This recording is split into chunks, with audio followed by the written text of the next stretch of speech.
because nilikuwa na imagine pengine you are also struggling with that. Now, are there barriers to inclusive parenting? Yeah, parenting, both parents, it's a blessing, honestly. She's blessed. She's blessed because fathers are the first ones to run and leave the child and the mother to wajisot. I think I've heard a few stories of someone saying... abandoning the child and the mother, that is already, again, trauma. It is. It's traumatic. It is adding on to... Okay, let's forget for once that this child has disabilities or different abilities. This child is human before everything else. They have emotions. They do. They understand pain more than anybody else. They know what makes them happy. They communicate. They communicate. So when the father leaves, for example, the child already is facing rejection from their own. And it's not their own doing, as per se, right? It's no one's fault, really. It's about accepting this as God's will and living with it. That is what real faith is all about. The other barrier is, again, financial constraints. Yeah. Right? The parents have to work harder economically to raise their children, plus the one that has a different ability. Another thing is that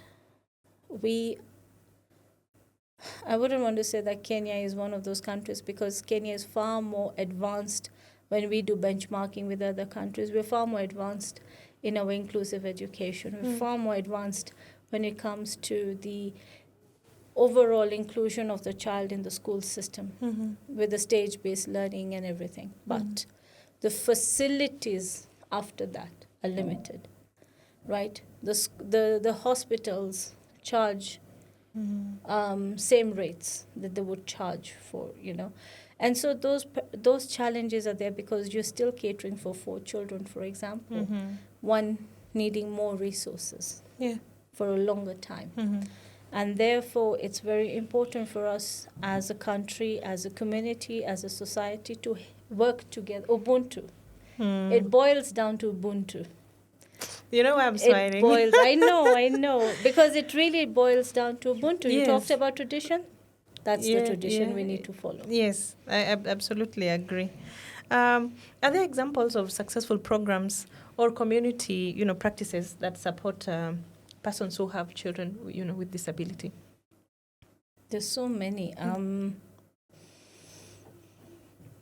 If you look at again, I am a bit limited, so forgive me. I'm limited in my industry in the sense that in the education industry, we are the only country that is known to have teachers who are blind and teaching students who are blind themselves. Wow. We have teachers who are on wheelchairs, who are also, going about their profession, despite all the challenges that they're facing. In our curriculum development, I think I'm very proud of that myself. I just wouldn't be able to name the institution, but we have directors who have different abilities. Some are blind. Some are they have cerebral palsy. Some of them have other physical disabilities. Most of us have invisible disabilities. Again, nobody talks about it. Some of us are dyslexic. We have doctors in Kenya who are dyslexic, but they are top-notch doctors. So when I talk about programs, I don't like talking about it from an institutional perspective. I talk of it from a national perspective. Okay. Look at our Paralympics. That's a star on our shoulders. It is.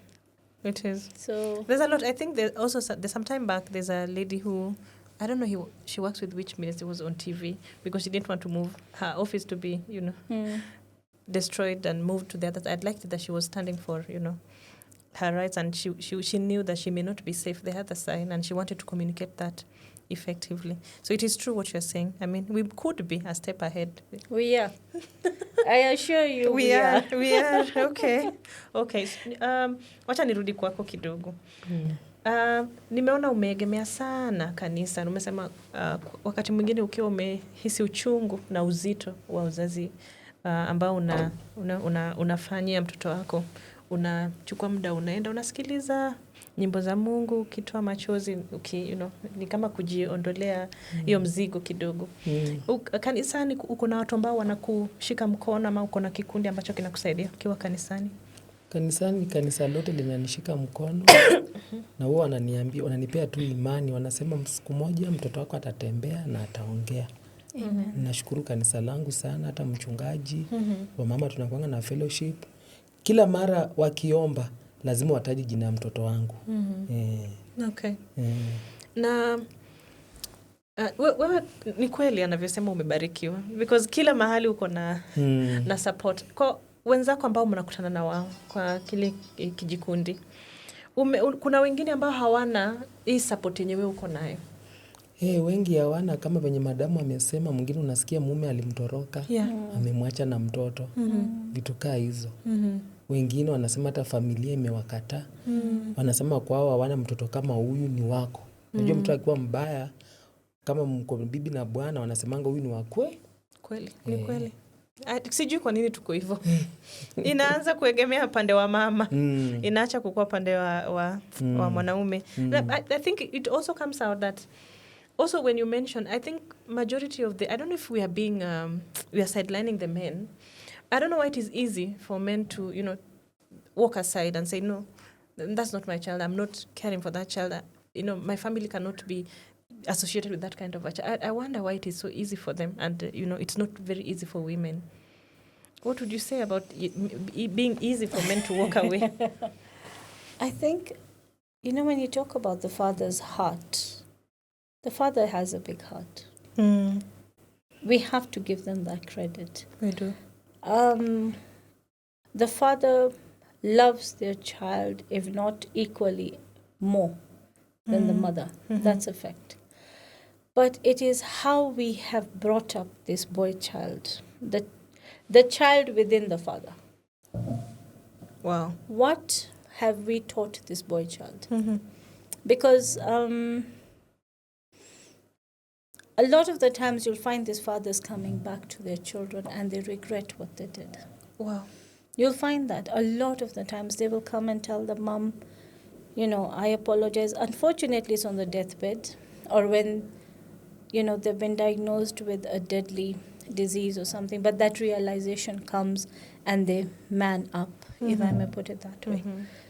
But when you look at this person, I always say behaviors make a lot of sense, because you have to look at their upbringing. We are not bringing up the boy child with the right emotional intelligence. Okay. And we throw everything on the girl child. If you think about it, the mother cannot separate from the child. We even say that for the first 1 year, the child does not even see the mother as a separate entity. And that is why they'll say Papa before they'll say Mama. Because Mama is part of me. But Papa is now the other identity that I can associate with. Interesting. So it's for the fathers to sort of man up and mature up and realize that for this child for this child's upbringing, for the sake of this child's mental health, emotional health, for the sake of the mother's mental health and emotional health and physical health holistically, the father plays a very huge role. When the father accepts the situation as is, everybody around him will, how should I put this? The father is a protection. Once the father is accepted, nobody will enter that territory. I agree. But the minute that's why leaves, it is the so lion sad. leaves. Yes, that's why it is so sad when they don't accept, or if the male figure in the home does not accept it. And it is also sad that majority of the time it is easier for the man, who is supposed to be the first person to, accept. What would you tell, the men who have actually run and left the children behind because of disability? Maybe they're struggling with something, or they're struggling. To accept it. What would you tell them? You can't run away from it. How long will you run away from it? We know for a fact when they come at times to talk to us and say, I left this child, I abandoned my wife, I shouldn't have. There's a lot of regret in them. So we tell them, number one, accept it. First of all, humble yourself before your Creator. That's important. And give thanks to the Creator. I'm not a Christian, but every time I think of Joseph's story, or I think about Abraham, you humble. It's the father who humbles himself before God. Yeah. When the man humbles himself, there are more blessings that come with it. There's prosperity in life. And then give your child that love, because that is what completes the child. The child is more disabled when we don't love the child for who they are. Wow. We complete the child with love. The mother's love and the father's love are two different kinds of loves. They are. And the child needs both of them. So when you're denying the child your love, you are adding to the disability. You're not taking away from it, from them. I agree. So you owe it to the children.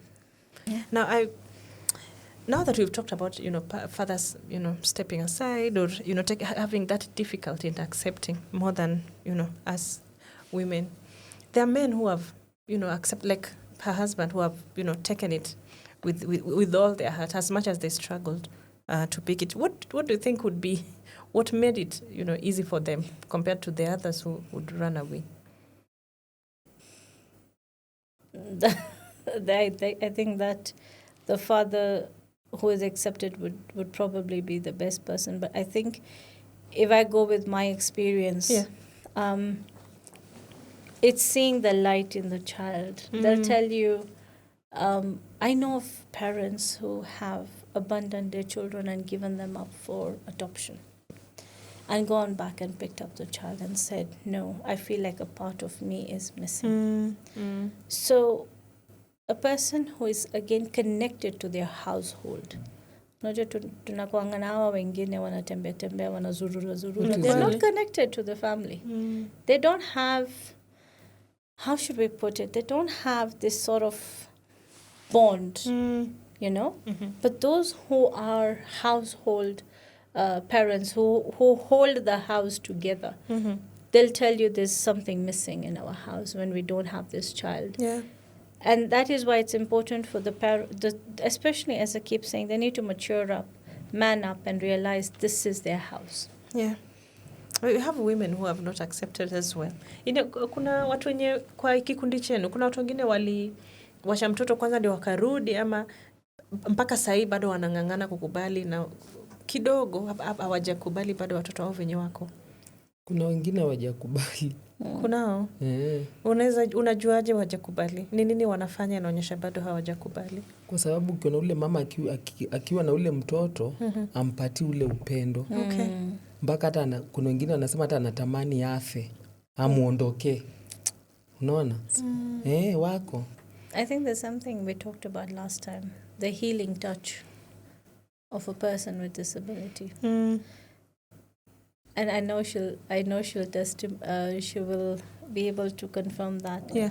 When you're feeling the lowest, we say when the child comes and hugs us, we feel good. But when these children hold us, they hold us in our space. You actually feel it's God touching you because it's a divine touch. They know, by the way, they know that this other person is facing challenges as they're bringing me up. They have that intelligence. They may not have the language as we know it, but they know it in symbols or some sort of, they have a communication tool with themselves. They'll always come and give you grace, and you would feel God has touched you. And that so many parents have come and told us that. So I don't know if she's ever felt that when the child holds her, akikushika unasikia. I don't know how to explain. Si kushiko ya kawaida. Kabisa ni ukweli. Hebu tuambie inahisi aje. Sasa ukiwa na ule mtoto, kama wewe ni mamake, mwenye madamu amesema akikushika, unasikia kushika si kushika ya kawaida, ni kama kuna kitu kwa pale ndani nakwambia pia umshike, pia nawe unasikia moyo wako umefurahi, umetulia, yaani uko na ile upendo. Na watoto pia wanataka upendo. Kama una upendo ata sense. Anajua haraka sana, werevu sana. Ni nini umebadilisha tofauti na venye umekuwa ukitunza wale watoto wengine? Ni nini umebadilisha ukitunza huyu mwingine? Hasira. Nilikuwa na hasira sana nikilea wale wengine. Lakini huyu sina hasira, naye itabidi nimbembeleze, nimuonyeshe ule upendo. Ndio pia naye afeel kuna mtu anampenda. Juu ukiwa mkali kwake anajua. Kama huyu akifanya makosa mwambie bad boy, hata kama ako pale lazima atalia.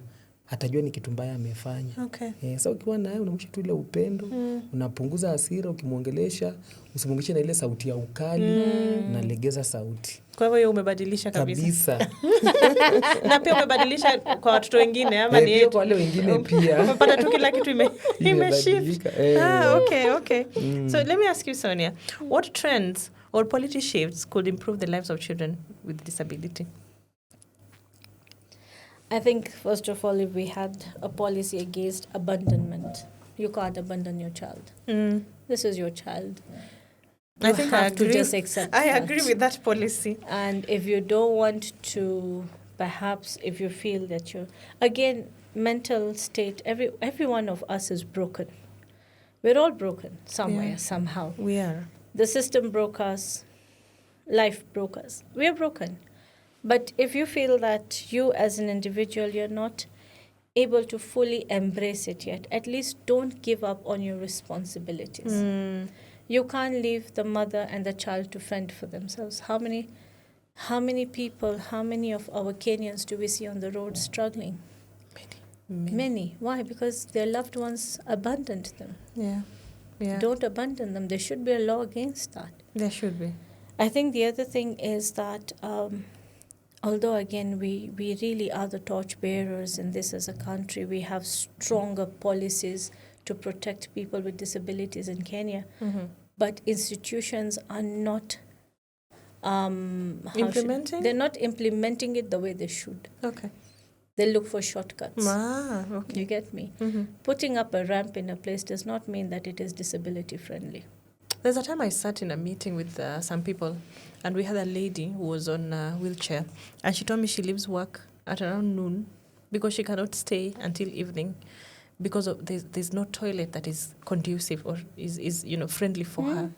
And I was in shock. I don't know if that organization understood or understands how much they're missing on that person not being at work from afternoon because of toilet. So I think, we may be having a problem with I don't know what we can do to ensure that people implement, because as much as we're talking about raising children, we have adults who are, have outgrown, they have struggled and, they've aced that journey and, come out of it. But now we are still not holding their hands when they're, becoming adults, and we're not giving them that opportunity to give their all. So I absolutely agree with you that we are not implementing as we should be implementing. So we talk about inclusive education. Yeah. We've talked about inclusive parenting. Yes. What about inclusive workplaces? I agree. How inclusive are we? Again, people have meltdowns. Meltdowns can happen because of so many reasons. And then you label this person and say this person is, you're not able to understand them for who they are. You're not able to accept them. How will this person thrive? And we don't even give our people those opportunities because of their disabilities. We assume they cannot do it. Have you let this person tell you themselves that they can't, whether they can or they can't? Did you give them equal opportunity? Did you give them equity? No, we don't. So policy makers are perhaps doing their work. Clearly. I always say this, we question the government, but do we question ourselves? What are we doing? And the government is doing the right because things. We are supposed to mirror what the Constitution says or and what the policies are giving us. Policies are saying, what are we doing for our country? What are we doing for our people? We also have responsibilities towards them. So it's not just the government needs to have done this. Now, wakifanya, what do we do? How many times have the government built ramps across the road? We still run, I know. And how many accidents do we see? So many. In a week. It's scary. that is leading to disabilities. So you're not born with a disability. You've had an accident. We've had people who have been shot in the back and they've now paralyzed. That's a disability that did not come with birth. So how accepting, how inclusive are we? It is about the implementation, about the intention, and most importantly, about the vision. Yeah. Do we have a vision for each and every Kenyan right next to us? Not as hawa wengine, in our local area. How empowered our Kenyans around us? Wow, that's a very important question. It is indeed. Yeah, and I don't know. We need to accept that, disability does not only come from birth. No. It can catch up with any of us anytime. Yeah. Wacha nirudi kwako kidogo. Ametuambia anaonaje jinsi policies zinaweza tengenezwa ndio zitukubali, na amesema mara nyingi zimeshatengenezwa na tuko na policies nzuri. Mahali ambapo unatembea na wale watu ambao unakaa na wao, unahisi ni kama wanafanya vitu ili kukusaidia, na kuna tu wachache ambao hawakubali, ama wengi hawakubali mtoto alivyo, ama hawakukubali kama mtu mwenye ako na mtoto mwenye amebarikiwa tofauti na wengine? Ni wachache ndio wanaweza kukubali. Wengi. Una imani gani na mtoto wako? Ni nini unaona ukikaa naye unaona hapa mbele kutakuwa vizuri? Niko na imani mtoto wangu atakaa hivyo alivyo, ata-achieve milestone, atatembea, ataongea. Hata kama itachukua muda, niko na imani ata-achieve milestone. Na atakuwa sawa kama watoto wa kawaida, na hata shule ataenda, atasoma kama watoto wa kawaida. Hiyo ndio imani niko nayo. Na pia mama mwenye watoto disability na wahimiza, kila kitu kiko na sababu. Mungu ako na sababu kutupatia watoto kama hawa. Mbona alinipea mimi akakunyima wewe? Alijua huo mzigo utaweza kubeba. Na kitu kizuri ndio kinasifika. Kuna wakati niko na imani watoto watatembea na wataongea. Mimi pia naamini na wewe. Amen. Kama kweli naamini kuna siku watatembea. Na una imani ipi na wale watu ambao wanakuzunguka? Wale wenye wamekutendea mabaya, ama wamekwambia vitu vibaya, una imani gani na wao? Tumeshawaambia sasa hivi tukiongea, tumesema kuwa serikali imetupatia guidance ya kufanya vitu kwa namna nzuri, lakini tumekubaliana hawafanyi venye wanapaswa kufanya. Una imani gani na wao? Mimi naweza sema katikati ya watoto watu waangalie kama sisi wazazi wetu kuna watoto disability. Kwa sababu kuna familia zimetenga wale wazazi. Kweli. Unaona? Na kuna familia zinakubali.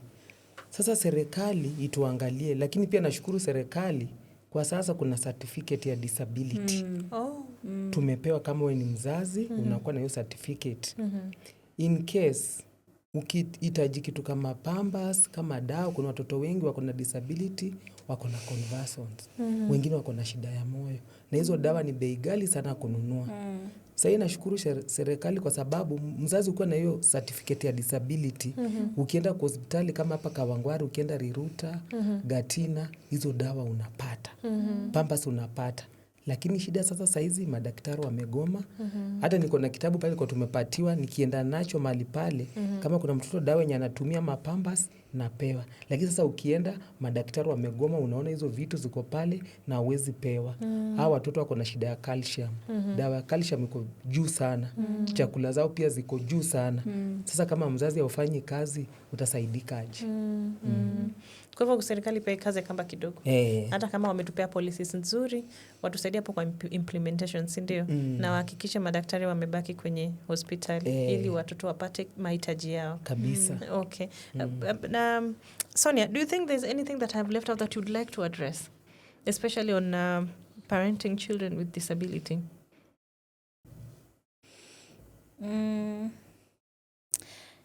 I think we've covered pretty much everything. I'm sure your audience is going to send you enough questions and insights. But I think one thing we need to understand is that we are their voice as parents. We are. And it is just the way we've shaped the other child, We're very proud when we say my child has achieved, 1 to 3 academically. And my child has, the way she said, in her heart, she knows that her child will achieve it. Celebrating each and every achievement. That's the beauty of parenting. Because those small victories is what the child will remember even after we are gone. The child will have enough,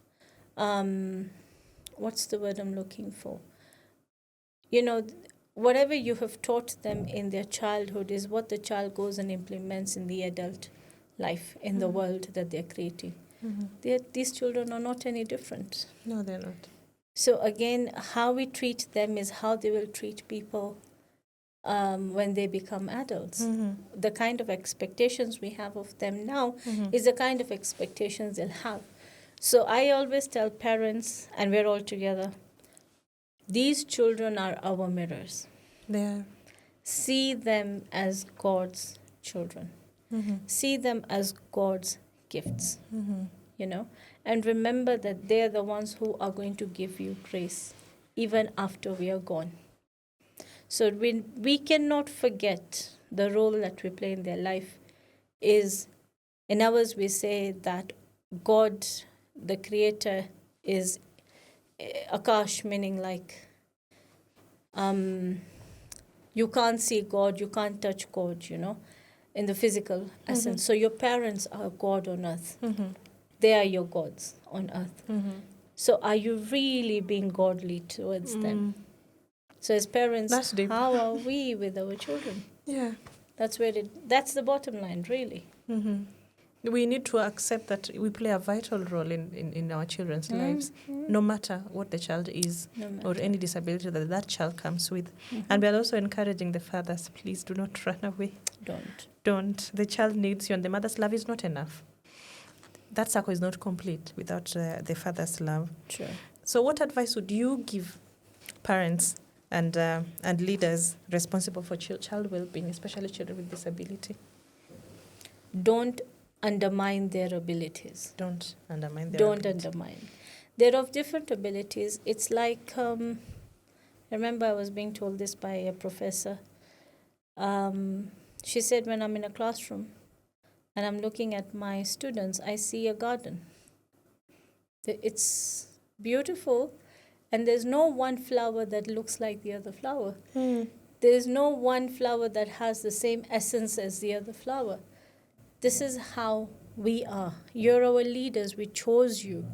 You have a responsibility. If anything, you have a godly responsibility towards us. And to ensure that in your garden, under your leadership, under your care, your garden is thriving with everything that it comes with. So what you make of it is really up to you. We know of countries across the globe that have very strong, voices that talk about inclusivity of disability, if I may put it that way. And these countries are thriving. They are looking for solutions. They're looking for solutions for their people, and that's why they're thriving. So if we are going to be inclusive as leaders, we will thrive as a country. You will thrive as a leader. You'll be loved by your people. I agree. Next election, we guarantee you're going to have a seat because you are loved by your people. I agree, absolutely. You have done good work. And that work will continue for years to come. Yeah. They should take that seat and sit on it properly. It's your legacy that you're leaving with us. Absolutely. I totally agree. Ungependa kuambia nini wazazi wengine wenye wako na watoto wenye wako na ulemavu? Ningependa kuambia wazazi wasifiche watoto kwa nyumba, wajikubali. Ujikubali na ujitume. Maana watoto nje kuna therapy ni za bure. Kuna wazazi wanafungia watoto kwa nyumba hata hawatoi nje, wataki waonekane. Wazazi kama hao ningependa kuambia wasifanye kitu kama hiyo, kwa sababu mtoto hautajua akiwa mkubwa atakuwa nani. Ata-achieve hiyo milestone. Sasa ukimtoa afanywe hiyo therapy, aonekane nje na watu, atakuwa sawa. Wazazi kama wenye kuna disability wasiwafiche kwa nyumba na wawapende vile walivyo, na wazazi wajitume na wajikubali. Asante. This brings us to the end of the show. I want to leave you with one thing, and I want to reiterate what Sonia has said. We are a garden, and all of us have a different form and a different scent. It is a blessing from God to be able to have that child, and God choosing you to be able to parent that particular child is because he knows you can do it to the best of your effort, and that is what that child needs. For the fathers who have run away, we are telling you the circle is not complete without your love. Until we meet next time, bye-bye.